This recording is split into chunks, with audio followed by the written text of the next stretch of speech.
If you're conscious of it and you're achieving what you want and you're tapping into that energy consciously just to win a sport, then it could be healthy. But if you're conscious of it, if you're doing it unconsciously now where it's driving you and it's impacting negatively in all other areas of your life, then it's obviously not a healthy situation.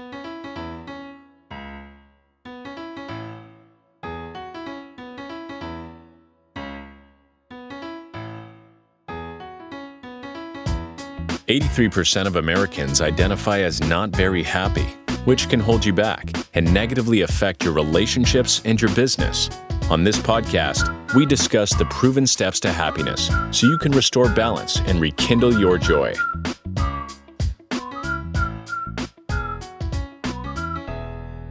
Welcome, everyone, to another episode of How to Be Happier for Entrepreneurs. Today, I got my man Martin on here. I'm so excited to have you. We're going to cover some really amazing stuff today, so buckle in. How are you, Martin?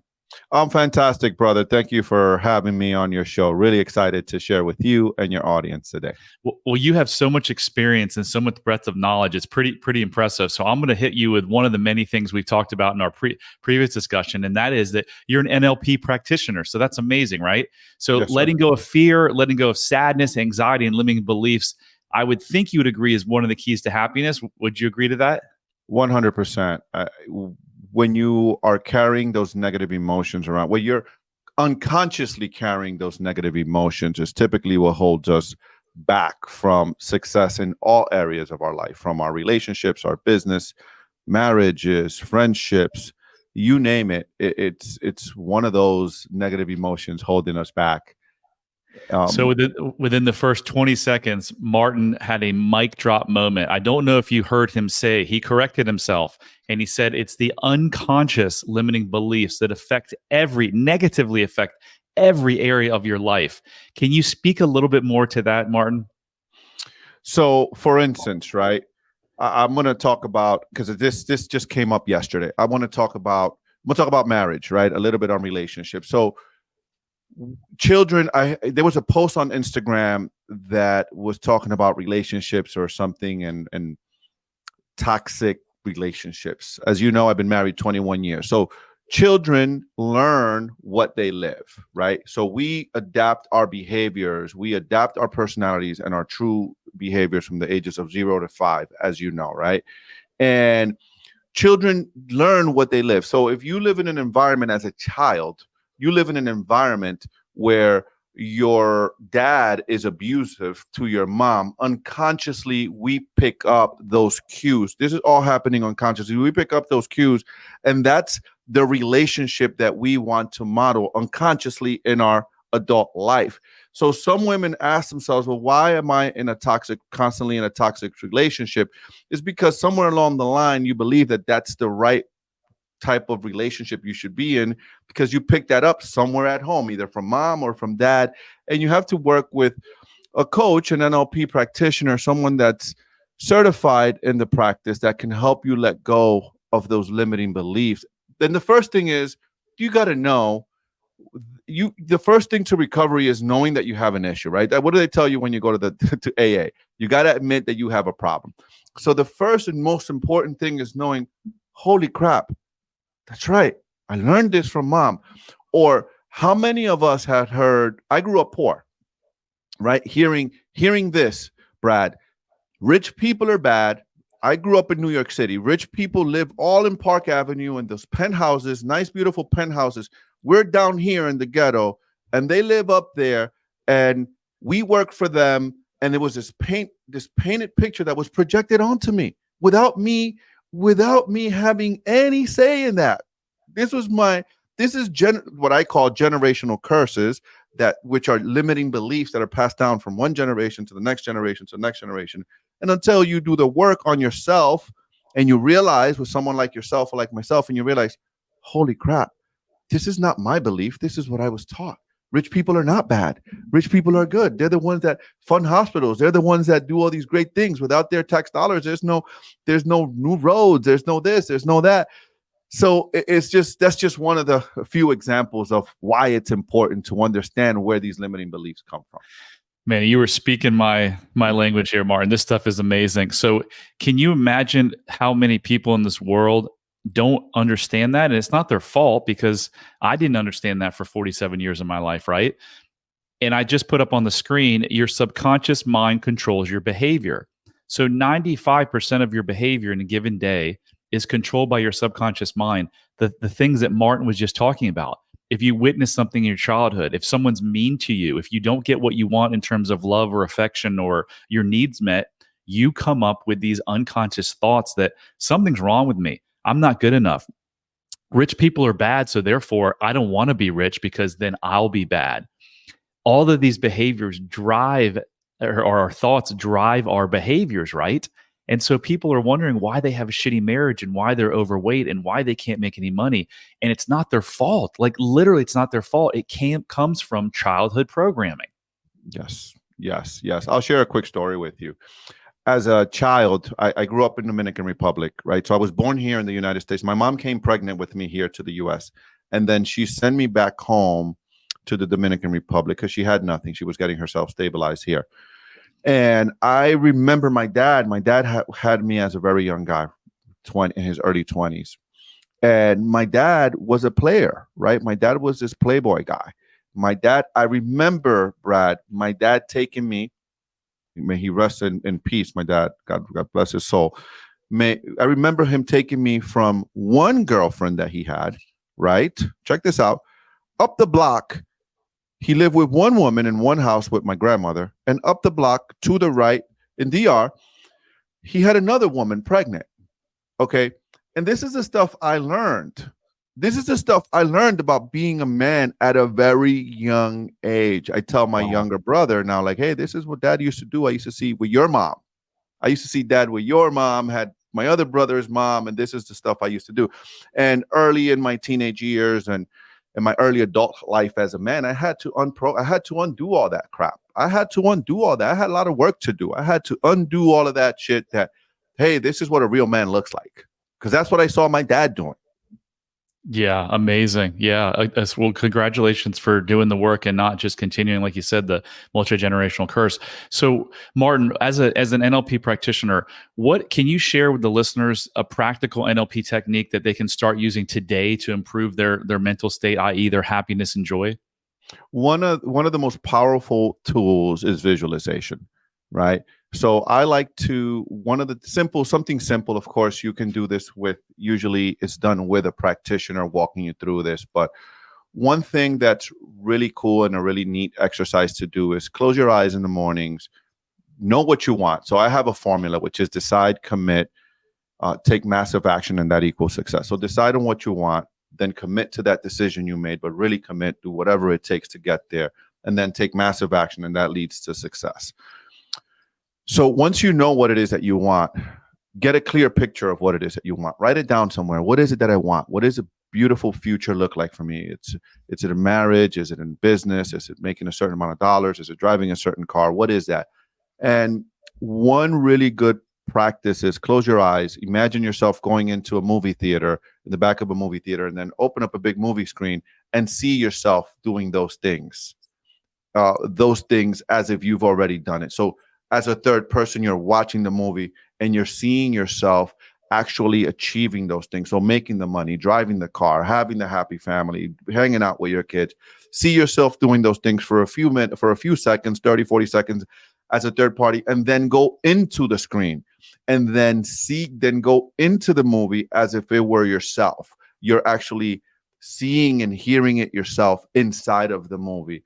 This is one really powerful and very, very helpful and very powerful strategy, you see, because our unconscious minds do not know or cannot tell the difference from reality or what's not real when it comes to the mind.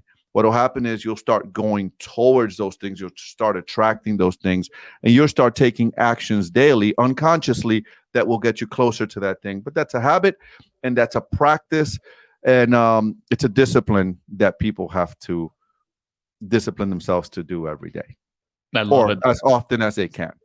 I love it. The power manifestation. It really is. It's something I need to do more in my life because I believe it. I can remember playing golf as a kid and going to tournaments, and my buddy's dad was kind of into psychology, and he's like, just envision your shot before you hit it. And back then, I'm like, what does this old guy know? Like, he has no idea. And fast forward years later, and I heard Jack Nicklaus, who people argue whether he was a greater or Tiger. I think Tiger has more skills, but Jack has more wins. So whatever, we'll debate that another day. But so Jack Nicklaus said he would never hit a putt until he saw in his head a movie of the putt going in the hole. And I was like, whoa, I should have taken that advice from my buddy's dad years ago. And now I do that. I'm doing that more and more. And as I'm building this coaching company, I've just brought on a partner, and it's one of the things we're doing. We're gonna be setting our goals, and then once we get our goals, every single night we've committed to like just not taking 20 minutes or an hour, but just 5 minutes, just 3 minutes, picturing what it's like. Because at this point in my life, I'm just trying to make a massive impact. I want people to know, and you've already said it. Why are people struggling? People are struggling in this world. It's most of our suffering is self-inflicted. And Martin, it's the exact reason how you open the show. It's because they have limiting beliefs that are locked in from their childhood programming, and they don't know. They go to this therapist every week, and the therapist wants to talk about their conscious thinking and their symptoms and what they're doing. But the only way you truly fix any mental issue is to go to the source of the pain. And in your case, the pain was you growing up as a child, seeing what your dad did. For someone else, it may be someone's father drank. I have clients that their parents were always gone working. And guess what? They came to me with the issue. They're always working, even though they have a lot of money, because they just repeat the same thing over and over because, like you said, it's familiar, it's safe, right? Yeah, 100%. 100%. I just came from a conference I just did about a week ago. And one thing that was so powerful I took away from this conference was live in the future you. And I'm like, whoa, that's what we're talking about, right? What's the future you, right? Like, hey, Napoleon Hill says in Think and Grow Rich, fake it till you make it, right? Like, you got to live, act as if, and living in the future you. So I'll share this with you.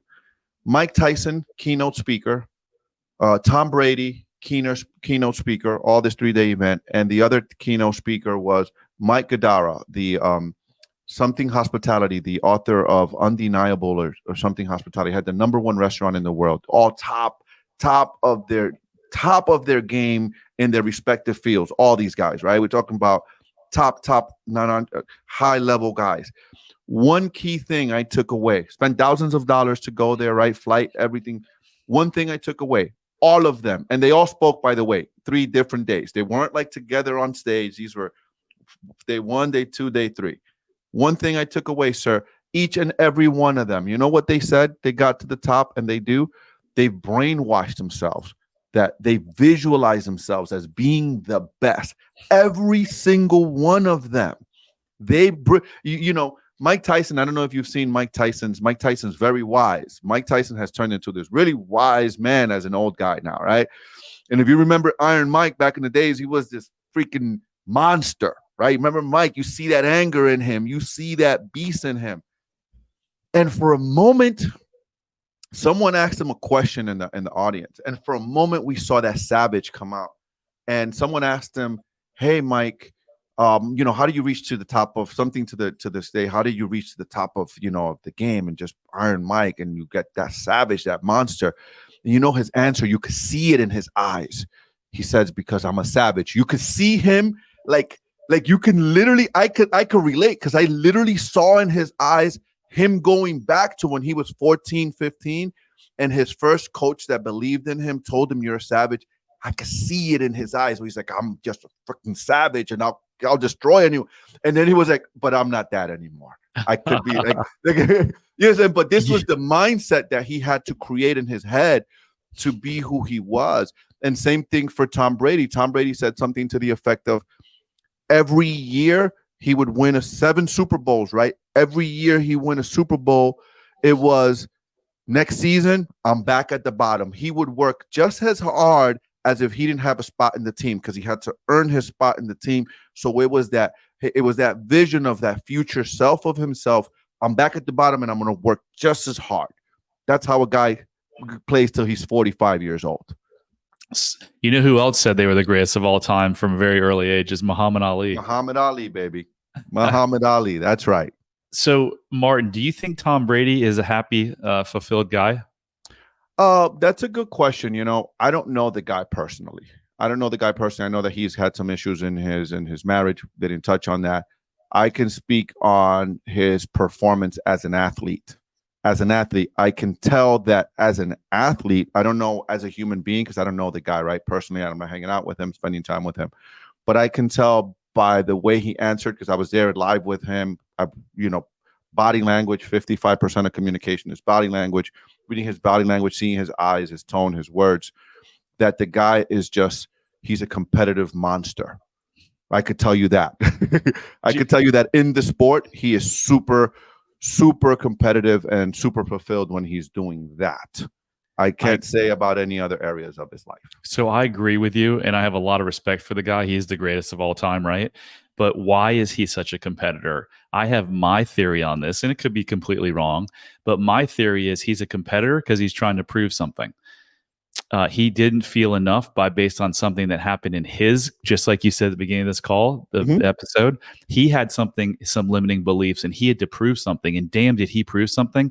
But if you remember after the Atlanta Super Bowl or beating Atlanta, when they came back, that miraculous second half that he put on the board, he had a video that launched within 2 minutes of that coming out, proving all of his doubters.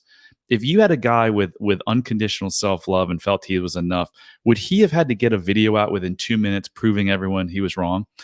And so my theory, and again, I don't know the guy either, is that he had to prove something. And I think Tiger Woods had something to prove. He had a lot of childhood programming and stress from his dad and his mom. I don't know if you've watched that documentary, but a lot of stuff. So I think a lot of top tier athletes are driven by this need to prove something. In entrepreneurs, for that matter. That was me. Like, I got to go make a lot of money because I don't feel worthy, and it's going to bring me happiness and worth. What do you think about that? So that's really good point you're bringing up, right? Because yes, 100%. However, these guys were able to. So this was one of the questions. This was one of the things that was asked, because the person hosting the event's a great interviewer. He asked great questions, and it's always, he asked this question: was there something you had to prove, right? Who's your enemy, right? Because sometimes what fuels us is our enemy. So if you're that person, if you looked at the Michael Jordan, The Last Dance, right? Michael Jordan, super competitive. He would make up enemies in his head. He would make up that someone said something to him just to go on the court, and that's what would fire him. But these guys just they've all figured out how to create that fire and that psyche to win at their respective sports. Now, do I think it's a positive thing personally or a negative thing? I don't know. I don't. If it depends, right? Hey, man, you're playing to win a sport. You don't play to lose something. And I never went that deep, but that you're giving me a different perspective on it. Yeah. Maybe it's not positive or negative. Maybe it just is. Yeah. I mean, you look at, because I got to tell you, all of these guys at the top level, Michael Jordan, I mean, Gadara, #1 restaurant in the world. I mean, this guy worked tirelessly. He has a bestseller book, and Wall Street Journal bestseller book. I just read it too last month. And I mean, all of these guys, they all had this enemy. They all have this enemy or this thing that drove them, this fire that just drove them to do just unbelievable things. Look at Kobe Bryant. Guy used to wake up at 4:00 in the morning in the gym. I don't know his story completely, the whole story, but I mean, you don't wake up at 4:00 in the morning if you don't have this drive. And what's driving him, right? What's that coming from? Where's that commitment, that discipline? But if you, like you said, you were working hard because you were trying to make money, you were trying to prove something. It depends. Like you said, it just is. It could be just is. It could just not be not. I think, and then this is just my personal opinion, I think if you're achieving what you want, and you've been able to, if you're conscious of it and you're achieving what you want and you're tapping into that energy consciously just to win a sport, then it could be healthy. But if you're conscious of it, if you're doing it unconsciously, now where it's driving you and it's impacting negatively in all other areas of your life, then it's obviously not a healthy situation. Yeah. So I'm going to make a quick comment about Michael Jordan, then I'm going to move on to Tiger Woods, and I'm going to ask you about your marriage. Michael Jordan said in the last 20 years that he had depression. Greatest basketball player of all time, and he was depressed. Tiger Woods, the very thing that fueled Tiger Woods was what destroyed everything else in his life. He felt he wasn't enough, given the way that his mother and father cheated, and talk about infidelity, major infidelity. So what did he have to do? He had to prove himself. So in golf, it worked really well for him. But in his personal life, it was a disaster. He was having sex with all kinds of people, right? Because why? Every new person that he had sex with was, this person loves me. She's going to save me, and like my mother and father couldn't do. So yeah, it's complicated stuff, right? And speaking of marriages, you've been married for 21 years. So give us a nugget on how have you been able to maintain a relationship with your wife, a thriving relationship, while having a thriving business as well? I got to tell you, it hasn't always been easy. And I've had my own limiting beliefs and my own stories, and I have my own projections and my own things projected onto me. And I'm not going to sit here and tell you that it's easy. What I can tell you is the one thing I've done is I've gone and done the work, right? I've been lucky, man. I've been blessed, Brad, to have read many hundreds of books, been around people like Tony Robbins, and learned this stuff about limiting. And whoa, this stuff is coming from my childhood. And whoa, oh, that's why I do that. Holy shit. This, like, whoa, I'm self-sabotaging. I'm doing this to myself. Woo, you know what I mean? So one thing I can say is do the work and understand where your crap is, right? My saying is, and my wife and I always have this discussion is, baby, I can't be the best husband I can to you, or the best father I can to this family, unless I'm good first. And that sounds a little bit selfish, but I have to be fulfilled. I can't give what I don't have. So my wife and I have gotten to the point now that we know what we need. I understand her. I understand what she needs. I give her space. She knows what I need for me to come back and be the best husband I can be. I'll give you an example of what it was in the early days versus what it is now. As a young man, I'm 45, right? So 21 years of marriage. We've been together 27 years, actually, because my oldest is 27, right? 27 years. And in the early days, I'm an extrovert. I get my energy from being around people. I like my alone time, but mostly I like to be around people and talking and having conversations and having good, healthy conversations.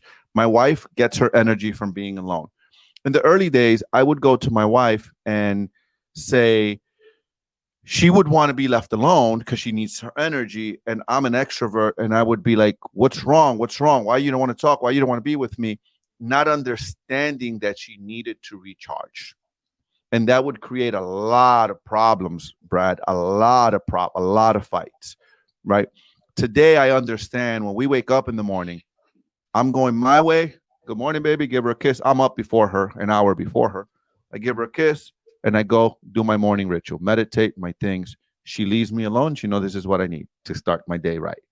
She goes downstairs, sits on the sofa for her 40 minutes with her cup of coffee in the dark. Weirdest thing, brother. Weirdest shit, man. She sits in the dark with her coffee, just staring at the wall. And that's what she needs. That's her form of meditation, maybe. That's what she needs. Yeah, that's her form of meditation. That's what she needs. And then I'll come downstairs. Hey, baby, you okay? And then we start our day and then we talk. Right. But we understand each other now. We understand each other. We've gotten to a point where we understand each other. We give each other what we need. One great book that really opened up for me and really changed my marriage, honestly, is The 5 Love Languages. The 5 Love Language. After I read that book, I understood, oh, that's my wife's primary love language. Oh, that's why I try to give her gifts and that doesn't mean shit to her. She doesn't care about gifts. And she would tell me. So my wife would say things like, I don't care about us being rich. I want you to spend more time with me and the kids.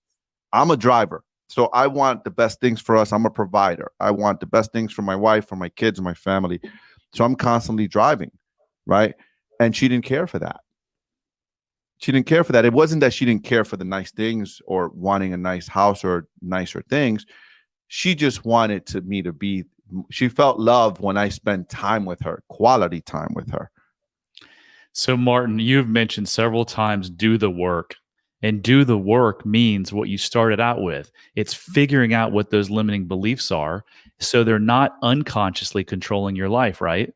100%, brother. 100%. And then you went on to say that if you don't focus on yourself in a relationship, you're no good for the relationship. And you said that might sound selfish. I'm going to give a different viewpoint. I think it's selfish for individuals not to focus on themselves first, knowing, although many people don't know that, if you knew that the key to your relationship was to do the work and fix yourself, it would be selfish for you not to work on yourself.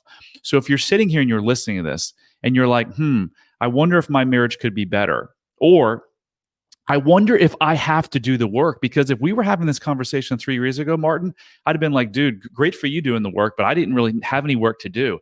Wow, was I wrong?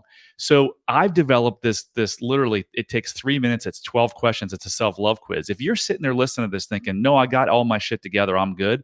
Take this self-love quiz and see, because this is exactly why I created this quiz, is to create awareness, because as we said earlier, you can only change through awareness. And if you don't know you have a problem, if you're in jail, how do you get out of jail? You got to know you're in there first, right? If you don't think you're in prison, you're never going to get out. So go ahead and if you want to go to bradchandler.com, take 2 minutes out of your life, 3 minutes out of your life for your family and relationship. Go to bradchandler.com/quiz. Take the quiz and see where you stand in life. And if you don't have extreme self-love, do what Martin's suggesting. Do the work. And what does do the work mean again? It means let's go uncover those hidden limiting beliefs that were programmed into almost every single one of us in childhood. I totally agree with you, brother. That is the work. I want to share one more. I want to share a story with you about that happened to me, that I had a real big breakthrough. And I want to speak. This is for men, right? Men, because I'm a man, so I'm a married man, married to a female, so I can speak from our perspective as men. And I want to share this with men. A lot of young men get married, such as myself, okay? And we tend to lose our identity in our marriage. What does that mean, right? That means that, hey, we hear things like happy wife, happy life. I reject that for you and I and all of our listeners. That's bullshit, by the way. That's not Agreed. something I don't subscribe to. I used to as a young man. So one day I'm in my pool, right? I'm in my backyard. I'm in my pool, and I'm there by myself. The kids were young. My kids were little. This was probably 2008, 9. And I'm in the pool. Rarely did I ever go in that pool by myself. But this day I was in the pool by myself. I used to always go in there with the kids and clown around and play around with the kids when the kids were small. This day I'm in the pool. My wife comes up. I remember it so clear, my friend, because it was the beginning of a breakthrough for me. My wife comes to the pool and she tells me, I have to tell you something. And I'm like, what's up, babe? She's like, I feel like I'm not happy. I'm like, why? She goes, I feel that every time I want something, you just want to please me. And I was so baffled by that statement. Like, it's everything I want. And I'm looking at her like she has 3 heads, right? Like, what?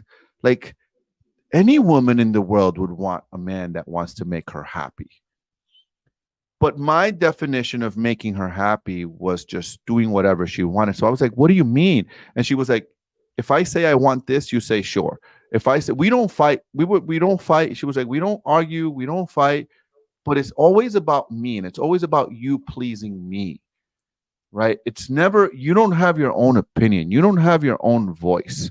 You don't say what you want. You don't say, and I was baffled by this, brother. I was taken back. I had a hard time dealing with this. But I learned something as a man there, that my wife was telling me she wanted me in a way. I was in feminine energy. When you hear this thing of happy wife, happy life, that's not masculine, right? Not that you don't want to make your wife happy. And what she was really telling me is like, hey, I want a husband that has his own thoughts. I want a man that can tell me, no, I don't want to eat Chinese. And we talk about simple stuff. No, I don't want to eat Chinese today. I want to eat Italian food today. No, I don't want to do that because you want to do it. We can do that next week. I want to do this. I want to watch this movie instead. Right? It was the little things, and it really started. I really started to look inside and started to do the work. Like, hey, she's right, and it was so hard for me, man. It was so hard for me to start to be true and authentic to myself, Brad. To start saying no. To start saying, you know what? You're right. I don't want to do that. You can go. I want to do this today, and I love you just the same. But this is what I want to do. Why don't we do this instead? Yeah, that's what these limiting beliefs that we get programmed into us as a child, they take us out of our authenticity. They disconnect us. Did you have your voice taken away as a child, Martin? That's a good question. I don't know. I think I was going away because I made a conscious effort that I wasn't going to be my dad. So my dad had 9 kids with 4 or 5 different women. And I had made a conscious effort as a young man that I was going to raise my kids with one woman, one place. And so seeing my dad, we as children, we make 2 decisions, consciously or unconsciously. We want to be our parents. I'm going to be just like my parents, whether we do it consciously, or I'm going to go the other way. I'm going to be totally away from my parents. I made a conscious decision I was not going to be my dad. I was going to marry one woman, have my kids. But in that, I had no model for that. All I had was this happy wife, happy life bullshit, right? And the meaning I gave to that was please my wife at all costs, at my cost, right? At my happiness. So it was just meanings were meaning making machines. And man, it's just I've been freed since then because I have since then been able to be who I truly am in my marriage, and my wife loves who I truly am in my marriage, and we can have discourse and we can disagree, and I'm free to disagree and she's free to disagree, and we're free to dislike to like different things and come back together, me in the middle. Hey, let's do this. Or you know what, babe, we're gonna do that today. Okay, you want to go watch ballet? Cool. But then next month we're gonna go watch a 76ers game or a Knicks game. Cool. You know what I mean? So it's just now it's like we both have our voice within the relationship, but we're best friends and we're just super tight, and we're the closest and the tightest we've ever been in our marriage today. Love it. Yeah. So oftentimes when people try to please others and they don't have a voice, it's because they got their voice taken away as a child. So anyway, happy life, happy wife, happy life. I've learned over the last 2.5 years, no one can make you happy, and nor can you make anyone else happy. Happiness comes from within, and you've had everything you've ever needed to have inside you all the time to be happy. You don't need any money, any woman, any man, any car, any boat, any job title, any promotion, nothing. It's all inside of you.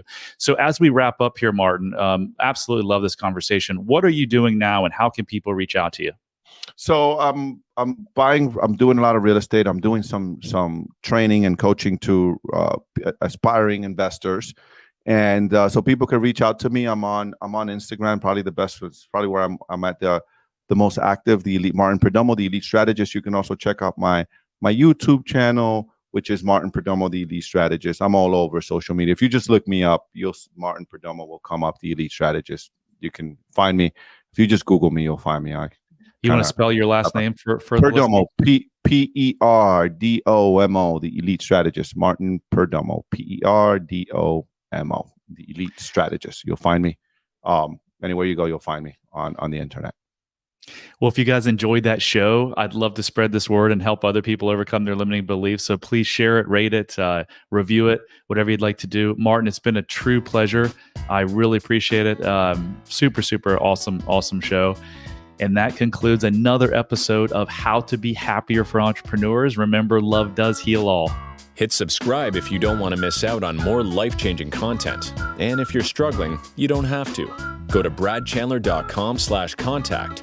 There, you can join the Facebook community of like-minded entrepreneurs, and you'll see a button to schedule your freedom and happiness call. See you on the next episode.